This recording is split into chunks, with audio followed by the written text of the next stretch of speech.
je vous présente la SP Leanas qui concerne le budget trésorerie. Je vais commencer par la présentation du contexte, puis les missions et les logiciels utilisés, les travaux réalisés et je terminerai par une conclusion. J'ai été recruté comme assistant du contrôleur de gestion.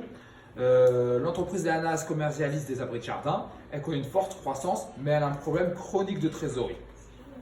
Et donc, je suis chargé d'analyser cette insuffisance de trésorerie. Donc, ma première mission était l'élaboration d'un budget de trésorerie. Ensuite, je vais présenter le compte de résultat prévisionnel, le bilan prévisionnel. Je devais faire une synthèse de scénario avec un scénario optimiste et pessimiste. Je vais analyser le budget de trésorerie et proposer des solutions adaptées. Alors, au départ, je disposais des ventes annuelles, 20 000 quantité, au prix de vente de 210 €. L'entreprise ayant une activité saisonnière, j'avais des coefficients saisonniers. Donc, pour trouver les ventes en quantité, je faisais 20 000 que je divisais par 12 et que je multipliais par le coefficient saisonnier. Donc, j'ai fait la même chose pour tous mes mois de janvier à juillet et donc ça me permettait de me trouver mes ventes en quantité. Ensuite, je multipliais par le prix de vente pour avoir le montant hors taxe et ensuite, je multipliais par 1,2 puisque la TVA était à 21% pour avoir le montant TTC. Une fois que j'ai fait mon budget des ventes, je devais faire mon budget des encaissements. Pour faire mon budget des encaissements, j'avais besoin de… Alors, j'ai créé un petit tableau. D'après l'énoncé, je savais que mes clients représentaient 30% de mes clients totaux. Ils encaissaient 0% au comptant, 30% à 30 jours et 70% à 60 jours.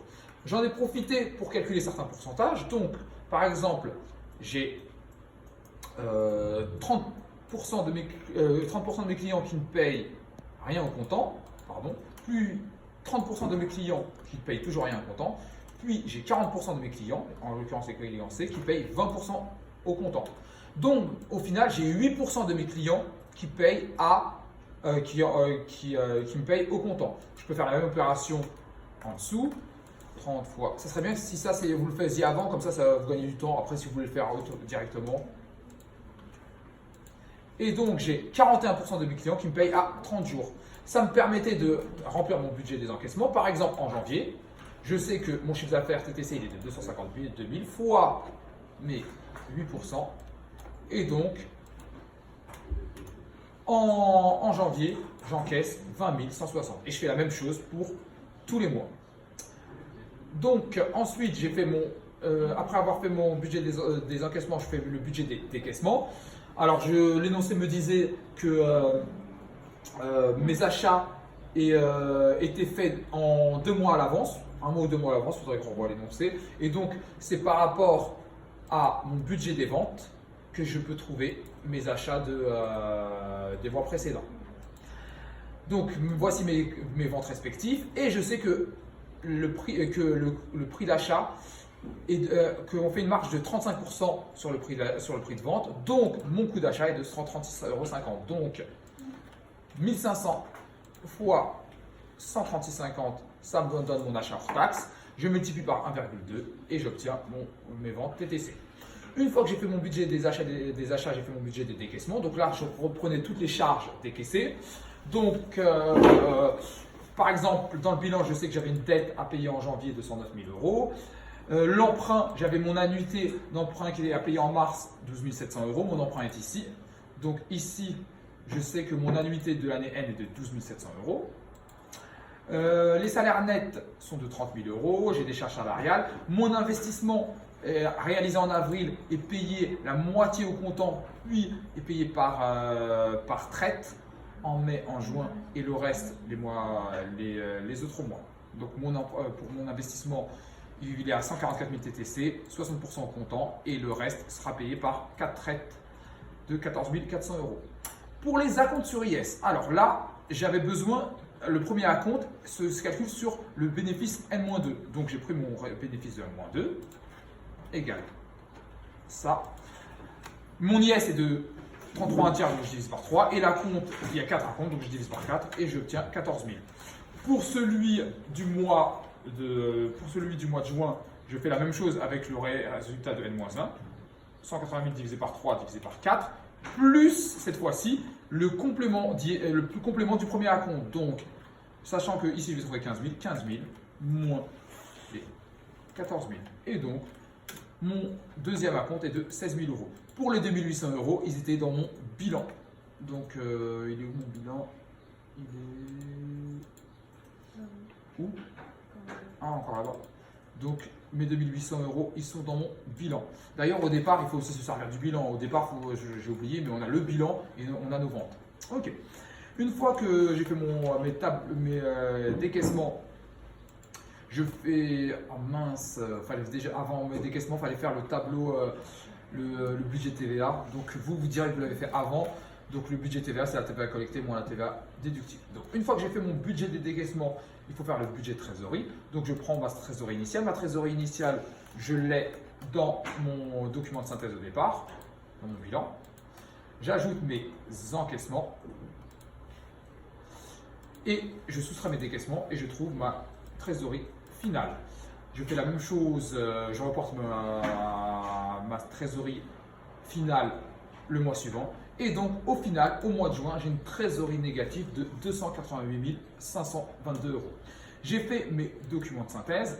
Donc, mes documents de synthèse, je vois que l'entreprise est bénéficiaire, puisque que ce soit dans le bilan ou dans le cours de résultat, j'ai un bénéfice de plus de 400 000 euros. Donc, ici, c'est problématique, puisque l'entreprise a un bénéfice, donc ça c'est plutôt positif, mais sa trésorerie est négative.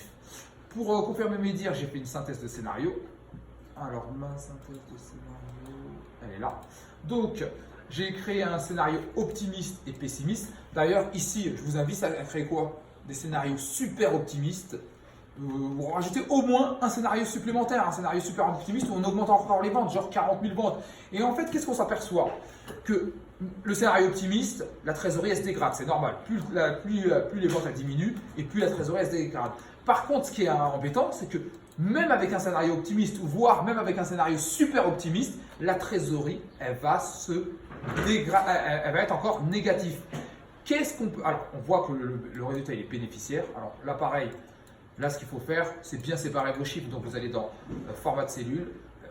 Pourquoi je ne l'ai pas ici? Format de cellule. Format de cellule. Et on prend le séparateur de milliers. Donc, monétaire.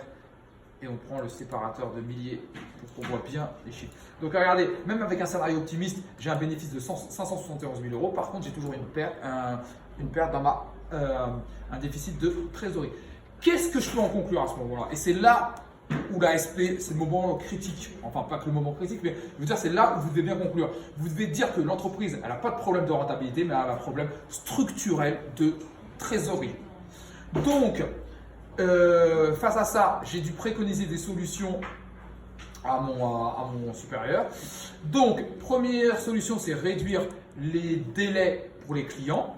Le problème, c'est que, oui, je vais encaisser plus tôt, mais un autre problème, c'est que si je réduis les délais, les clients risquent de partir ailleurs.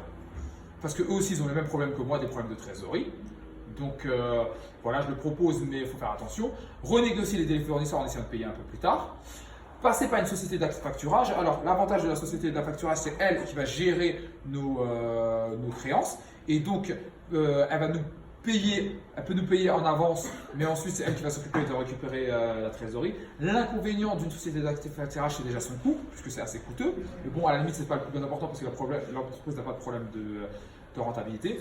Mais l'autre inconvénient, c'est que ça coupe la relation avec le client et il y a des clients qui sont sensibles à cette relation. Enfin, on peut aussi travailler aussi en flux tendu. Travailler en flux tendu, ça veut dire qu'on commande, on commande seulement lorsqu'on est. Alors, on commande nos stocks seulement quand on a reçu la commande. Et donc, forcément, si nos stocks diminuent, notre besoin en fonds de roulement diminue. Donc, il y avait aussi d'autres propositions que je n'ai pas mis, comme par recourir à l'escompte financier, ou s'ils nous payent avant, on leur diminue le montant qu'ils vont nous payer, ou passer par des lettres de change. Voilà. Donc toutes ces solutions permettront d'améliorer le BFR. Ils auront un impact marginal sur la rentabilité et donc c'est ce que je préconise. Voilà.